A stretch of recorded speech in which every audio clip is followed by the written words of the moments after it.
warahmatullahi wabarakatuh. Malam ini gue bersama Abang Malik, salah satu konten kreator muda. Ya jadi langsung aja sih sebenarnya. Intinya gue pengen ngobrol santai dengan beliau ini karena ada hal yang begitu menarik menurut gue untuk kita bahas pada malam hari ini. Ya mungkin kita agak santai aja ngobrolnya. Yang pertama yang Pak Malik ini bisa memperkenalkan diri lah kepada teman-teman sahabat online dari Renwi. Oke guys, kenalin, nama gue Malik Luker. Kurang lebih umur gue itu 24 tahun. Gue aktif di beberapa sosmed, YouTube, Instagram, TikTok, dan di Twitter. Ya, kalau boleh tahu nih, artinya kan tadi saya asal menebak aja. Sebenarnya abang ini berasal dari mana? Asal kampungnya? Iya. Kalau kampung kebetulan gue dari Aceh bang, Takengon. Oh, Aceh. Aceh Tengah. Gayo. Iya. Terus sudah berapa lama abang ini Jadi kreator? berada di dunia kreator?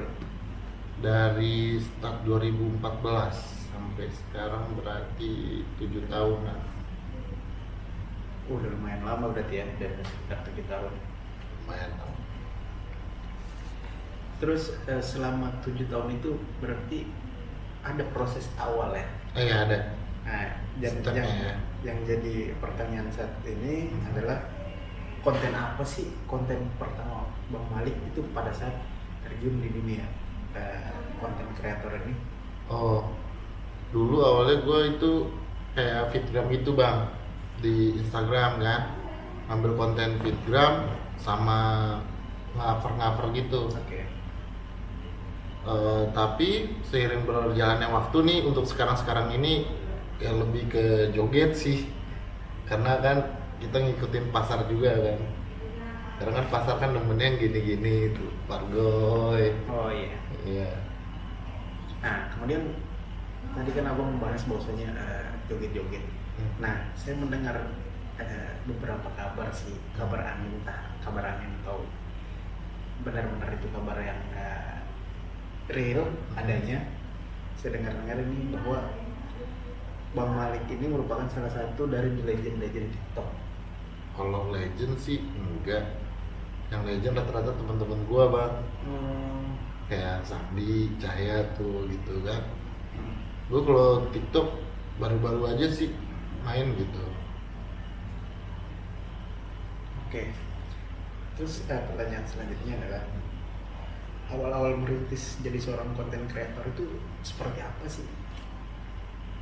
Bang Malik ini mengawali hal itu.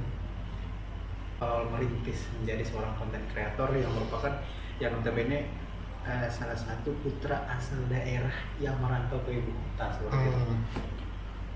Kalau diceritain yang gak enaknya ya, banyak kan gak enaknya sih gitu. Karena apalagi kan gue sendiri kan hidup di daerah gitu. Ngerti lah orang daerah gimana kan. Apaan sih, udah ibaratnya udah tamat SMA, bukannya nyari kerjaan atau ngelanjutin kuliah, malah yang dunia-dunia kayak huru hara gini yang dilihat kan gitu. Di pandangan 2014 tuh begitu tamat dibilang mau jadi konten kreator, emang bisa dapat duit gitu kan. Ngerti lah orang zaman dulu gimana bang kan itu. Dan apalagi juga kalau dari segi apa ya, segi ngerintisnya itu kebanyakan apa ya namanya, gunjang ganjingnya. Yang kayak ada yang kurang respect lah, ada yang respect gitu kan. Tapi banyak kan itu kita nemunya kayak gue apesnya gitu ya. Gue dulu basically anak metal, makanya pas jadi konten kreator kan jomplang.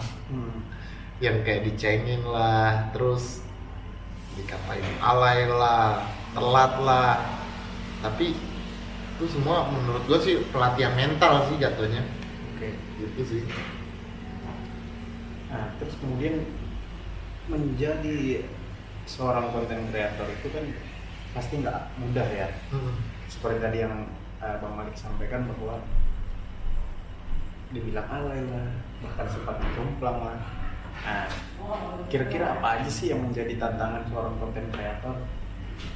Tantangan ya, kalau tantangan sih lebih ke mental ya, karena kita memang dilatih untuk gimana ya, untuk lu siap nggak sih jadi publik gitu kan, lu jatuhnya pengen jadi publik nih, udah siap belum kalau misalnya ada komenan negatif apa ini segala macem. Kalau misalnya lu belum siap gak usah gitu. Oke, terus pertanyaan selanjutnya adalah apa sih yang membuat abang ini sangat termotivasi menjadi seorang konten kreator di awal perjalanan Bang Malik ini menginjakan kaki di dunia konten kreator, padahal di Jakarta ini kan sudah banyak sekali konten kreator yang sudah ada. Kalau gua pribadi, gua pengen buat sesuatu inovasi yang enggak monoton, itu aja pertama. Kedua, gue pengen nyatuin konten-konten kreator yang dari daerah. Kalau bisa kita punya visi misi kan sama nih, pengen naik ibaratnya kan. Gimana kalau kita satukan kekuatan gitu, nggak peduli mau lu looknya gini, yang ganteng lah, yang jelek lah, asalkan ada kemauan gue itu bisa gitu. Lebih pengen ngesolidin aja sih konten kreator, karena yang gue pandang dulu ya, influence gue kenapa gue bisa terjun kayak gini, dari kayak orang Chandra Liao, Tintuan tuh, Reza Arab, mereka kan solid tuh konten-kontennya gue nontonin, wah ini keren orang-orang kayak gini. Itu sih gue pengen lebih nyatuin sih orang-orang yang punya rasa nih, pengen gue pengen jadi konten kreator, tapi gue maklumin kalau anak daerah ini pasti mereka bingung, mereka mau sharing sama siapa nggak tahu. Makanya kadang gue pengen nyatuin itu, kadang si A tahu sedikit tentang ini, si B tahu sedikit tentang ini, jadi kita campurin gitu. Oke, sekarang pertanyaan selanjutnya, yang viewers atau penonton agar selalu menonton konten kita, pasti kan Bang Malik ini mempunyai cara tersendiri. Kalau gua pribadi mungkin cara gua beda dari yang lain ya. Kalau gua tetap jadi diri gua sih bang, dimanapun gua itu selalu tetap jadi diri gua. Gua nggak mau jadi yang orang lain yang gimana gitu. Kadang kan ada beberapa harus membuat gimmick, kontroversi biar gitu kan. Kalau gue sih percaya sama apa yang gue punya aja sih. Oke. Terus selanjutnya gini, artinya masyarakat Indonesia pada saat ini, kehadiran konten-konten kreator ini menurut gue pribadi sangatlah diperlukan. Iya. Karena kenapa? Karena ketika kita melihat kondisi negara ini pada saat pandemi seperti ini, bahkan ada beberapa yang saya baca itu di media sosial tentang pengaruh radikal atau apa. Nah, itulah.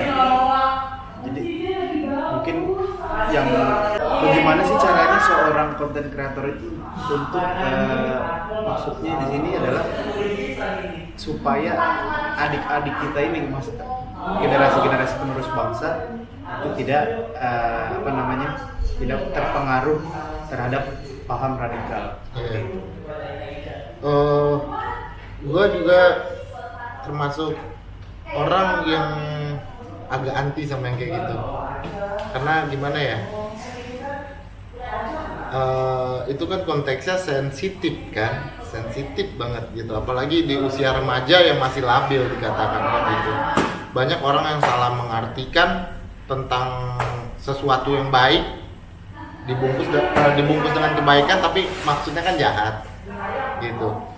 Sebenarnya dengan yang gue harapin adanya konten kreator yang kayak gue ini, mereka bisa menginfluence followers mereka agar seperti mereka, atau bisa menginfluence followers mereka buat nemuin jalan mereka masing-masing gitu. Tapi tetap just be yourself, tetap jadi diri lo gitu. Oke. Jadi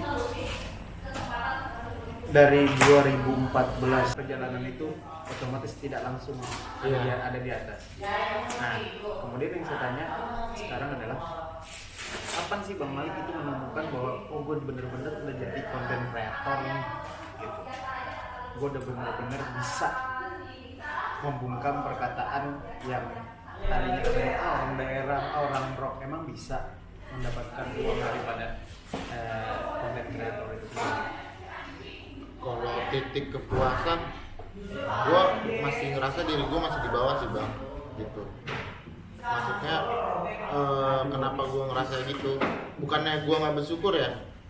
Alhamdulillah gue bersyukur untuk dari segi pendapatan gitu kan, dari segi orang yang respect sama gue gitu.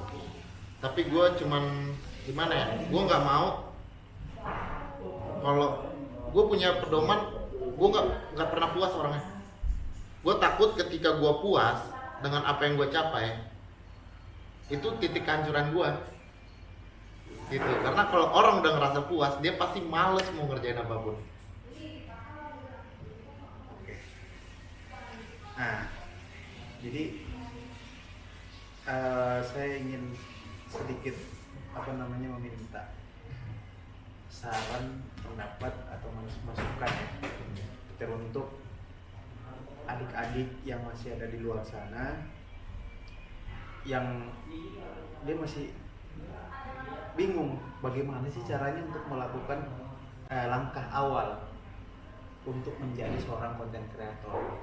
Nah, untuk adik-adik kita ini yang kaum muda untuk melangkahkan kaki ke dunia content creator. Caranya sebenarnya sih kalau dibilang gampang enggak juga, kalau dibilang susah enggak juga. Belajar dari pengalaman gue ya Bang ya. Gue banyak ngeliat anak zaman sekarang kebanyakan ngeluhnya. Example kayak misalnya kayak content creator TikTok, kalau HP dia Android dia kayak mager-mageran konten gitu. Sedangkan zaman gue dulu, gue itu berdiri sama teman-teman gue pakai apa yang lu punya gitu, bukan langsung ada glek gitu. Pakai apa yang lu punya, mau hasilnya gimana pun, kerja keras lu nggak bakal dihianatin. Itu intinya niatnya gitu. Apalagi kalau misalnya banyak orang kan salah sangka nih, katanya kayak wah YouTuber banyak duitnya apa ini segala macem gitu. Enggak juga gitu. Itu balik lagi, kalau di awal-awal kita udah langsung mikirin duit tak duit, itu salah. Gua kenapa suka sama kreator ini ya karena memang demen. Duit itu gua anggap bonus. Ibaratnya ini hobi sekalian jadi pekerjaan gitu kan, enak.